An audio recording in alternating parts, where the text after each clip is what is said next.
여러분 안녕하십니까? 바디바이블 몸은 맞습니다. 굿셰퍼드 재단 이창호 장로입니다. 오늘 말씀은 사무엘상 18장 7절입니다. 여인들이 뛰놀며 노래하여 이르되 사울이 죽인 자는 천천히요 다윗은 만만히로다 한지라. 오늘 나눌 말씀은 기회비용을 지불하는 습관입니다. 다윗이 가지고 있던 좋은 습관 중에 하나가 기회비용을 지불하는 습관입니다. 기회비용이란 기회를 얻기 위해서 지불하는 비용을 의미하죠. 단순히 내게 있는 것들 중에서 어느 하나를 지불하는 것이 아니라 내가 가진 것이 1에서 10이 있다면 1을 얻기 위해서 그 다음 중요한 가치인 2를 지불하는 것이 기회비용의 지불입니다. 여러 개를 가진 사람이 기회를 얻기 위해서 단순히 하나를 지불하는 것은 기회비용이 될 수 없습니다. 부자 청년이 예수님을 따르려고 할 때 예수님은 부자 청년에게 네가 가진 것을 가난한 사람들에게 모두 나누어 주고 나를 따르라고 하셨습니다. 예수님을 따르는 기회를 얻기 위해서 청년에게 가장 중요한 것을 지불하라는 것이지요. 부자 청년은 자신이 지불해야 할 기회비용을 포기하지 못했습니다. 결국 그는 예수님을 얻을 수 있는 기회를 얻지 못한 것입니다. 예수님께서는 그 부자 청년뿐만 아니라 자신을 따르고자 하는 모든 사람들에게 기회비용을 지불하라고 하십니다. 누구든지 나를 따라오려거든 자기를 부인하고 자기 십자가를 지고 나를 따를 것이니라. 예수님을 얻기 위해서 가장 중요한 자기 자신을 내어놓으라고 하십니다. 자신의 야망과 에고를 동시에 챙기는 것이 불가능하다는 것이죠. 우리는 예수님과 자기 자신의 에고를 같이 가지고 싶어 하지요. 사울이 그런 사람이었습니다. 이스라엘의 왕이 되었음에도 명예를 내려놓지 못합니다. 남자들이 가지고 싶어하는 권력욕을 지불하지 못합니다. 사울은 천천히고 다윗은 만만이라고 하니까 다윗을 없애려고 합니다. 자신이 가진 단 하나도 포기하지 못하는 인물이 사울이었습니다. 반면에 다윗은 왕으로 기름 부음을 받고 기회비용을 지불합니다. 13년 동안 도망자로 살아갑니다. 이름을 남기고 싶어하는 야망을 버리고 무명의 시간을 지불합니다. 사울이 움켜쥐고 있던 권력욕과 명예욕을 지불합니다. 그 결과 하나님께서는 단 하나의 기회비용도 지불하지 않은 사울을 버리시고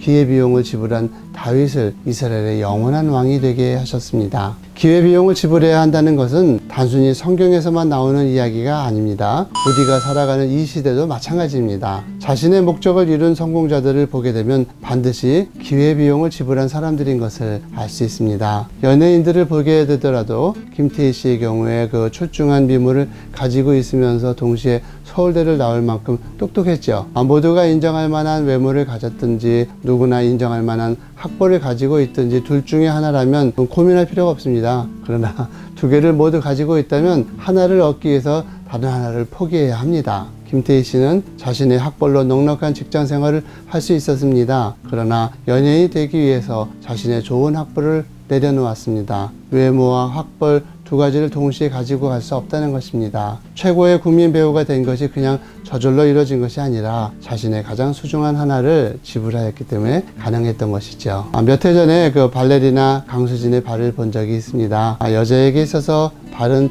중요한 외모죠. 여성들은 손톱, 발톱 같은 부분에도 네일 아트를 하면서 아름다워지기 위해서 보통 신경을 많이 쓰는 것이 아니죠. 그런데 그녀의 발은 평범한 여성들의 발이 아니었습니다. 개구리 발가락같이 말라 비틀어져 있는 형상이었죠. 그녀는 자신이 이루고자 하는 실력에 도달하기 위해서 발레리나들이 신는 플랫 슈즈를 하루에 몇 번씩 갈아 신을 정도로 훈련을 했습니다. 세계적인 발레리나 강수진이라는 성공에 이르기 위해서 그녀는 여성의 아름다움의 한 부분을 지불했던 것입니다. 팔방미인이 배 굽는다는 말이 있죠. 잘하는 것이 많고 또 모두 다 잘난 사람이 아무것도 못하고 배를 굶게 되는 경우가 많다는 것입니다. 팔방미인이 배를 굽는 것은 너무 많은 것을 가진 것 중에 단 하나도 지불하지 못했기 때문입니다. 육참골단, 뼈를 얻으려면 살을 지불해야 한다. 예수님은 우리의 생명을 얻기 위해서 자신의 생명을 지불하셨습니다. 가장 소중한 것을 얻기 위해서 당신의 소중한 것을 지불하셨습니다. 우리 또한 예수님을 얻기 위해서 우리의 가장 소중한 것을 지불해야 하는 것입니다. 이상으로 선한 목자를 따르고 싶은 이창호 장로였습니다. 오늘 일하는 이 하루의 시간이 가장 소중한 것을 얻는 기회비용이 되시기 바랍니다.